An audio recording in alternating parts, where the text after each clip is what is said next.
যদি বাড়িতে থাকা সামান্য কিছু উপকরণ দিয়ে ঘরেই এভাবে বানিয়ে নেওয়া যায় দুর্দান্ত স্বাদের আইসক্রিম, তাহলে তো জমে যায়, তাই না বলো? নমস্কার বন্ধুরা, আমি পারো আমার নতুন একটি রেসিপিতে তোমাদের সবাইকে ওয়েলকাম। আশা করছি তোমরা সবাই ভালো আছো, আর এভাবে একবার বাড়িতে আইসক্রিম বানিয়ে দেখো, আশা করি তোমাদের সবার ভালো লাগবে। তো চলো এখন ঝটপট আগে আইসক্রিমের রেসিপিটা দেখে নিই।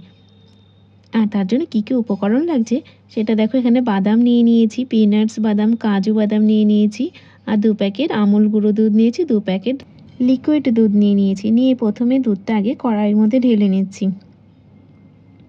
এভাবে 2 প্যাকেট দুধ একেবারে কড়াইয়ের মধ্যে ঢেলে নিয়ে তারপরে দুধটা গরম বসিয়ে দিচ্ছি। এদিকে যতক্ষণে দুধটা গরম হচ্ছে ততক্ষণে দেখো এদিকে আর একটা কড়াই বসিয়ে নিয়েছি, একটু বাদামগুলোকে ভেজে নিচ্ছি। এটা যেহেতু কাঁচা বাদাম সেই কারণে ভেজে নিচ্ছি, তোমরা চাইলে ভাজা বাদামও নিতে পারো, আর ভাজার দরকার হয় না। তো আমি যেহেতু কাঁচা বাদাম নিয়েছি সেই কারণে বাদামটাকে একটু ভেজে নিচ্ছি। এভাবে দেখো লাল লাল করে ভেজে নিলাম একদম ভালো করে। দিয়ে বাদামটাকে একটু ঠান্ডা করে নিচ্ছি। ঠান্ডা করে তারপরে বাদামের চোকলাগুলো ছাড়িয়ে নেব। দেখো বাদামটা কিন্তু ঠান্ডা হয়ে গেছে। এবার এভাবে হাত দিয়ে ডুলে তারপরে ওপরে যে ছিলকাটা আছে সেটা ছড়িয়ে দিলাম।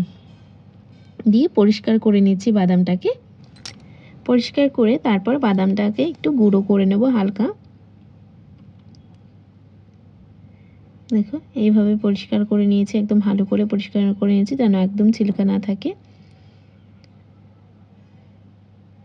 তারপরে দেখো বাদামটাকে একটা মিক্সির মধ্যে নিয়ে হালকা করে গুঁড়ো করে নিলাম এভাবে। এদিকে দেখো দুধটাও আমার ফুটে উঠেছে কিন্তু, আর অনেকটাও দুধটা টেনেই এসছে। ভালো করে এভাবে নেড়ে দিচ্ছি, নেড়ে যেন দুধটা নিচের দিকে লেগে না যায়, এভাবে ভালো করে নেড়ে দিচ্ছি।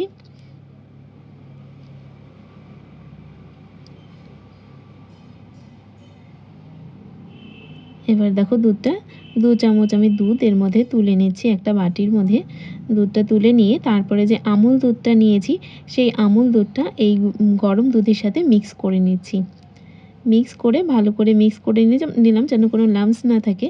তারপরে ওই দুধের মধ্যে দিয়ে ওটা ভালো করে জ্বালিয়ে নিচ্ছি আর একদম টানিয়ে নেব। তারপরে এদিকে দেখো কাজু আর বাদামটাকে এভাবে চাকুর সাহায্যে কেটে নিচ্ছি, আর তোমরা চাইলে এটা মিক্সিতেও কিন্তু পালস মোডে এভাবে করে হালকা গুঁড়ো করে নিতে পারো। এদিকে দুধটা আমার জাল হচ্ছে, আর এর মধ্যে দিয়ে দিলাম যেটা বাদামটা গুঁড়ো করে রেখেছিলাম সেটা দিয়ে দিলাম, আর এদিকে কাজু আর বাদামের যে গুঁড়োটা করেছি এটাও দিয়ে দিলাম, আর একটু কিছু রেখেও দিয়েছি ওপর থেকে পরে দেব বলে।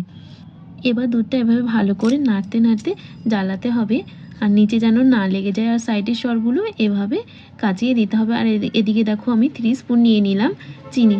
দিয়ে চিনির স্বাদটা তোমরা তোমাদের অনুযায়ী দিতে পারো, আমি যেহেতু অল্প করে চিনি দিলাম।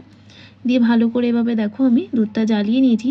যতটা দুধ নিয়েছি তার 1 ভাগ দুধ রেখেছি, পুরোটা জ্বালিয়ে একদম গাঢ় করে নিয়েছি। দেখো এতটাই গাঢ় করে নিয়েছি। দিয়ে তারপরে এটা ঠান্ডা করে নিলাম, নিয়ে একটা মিক্সির জারে দিয়ে দিয়েছি। ভালো করে ঠান্ডা করে তারপরে কিন্তু মিক্সির জারে দেবে। দিয়ে একটু ঘুরিয়ে নিয়েছি মিক্সির জারে। এদিকে দেখো একটার মধ্যে আইসক্রিমের ইয়েতে একটার মধ্যে চকলেটও দিয়ে দিয়েছি, যেহেতু একটা চকলেট আইসক্রিম বানাবো বলে। দিয়ে দেখো এইভাবে সবগুলো আইসক্রিমের মধ্যে দিয়ে দিলাম, একে একে করে সবগুলোর মধ্যে দিয়ে দিচ্ছি। দিয়ে এটা 6 থেকে 7 ঘন্টার জন্য ডিপ ফ্রিজে রেখে দেব।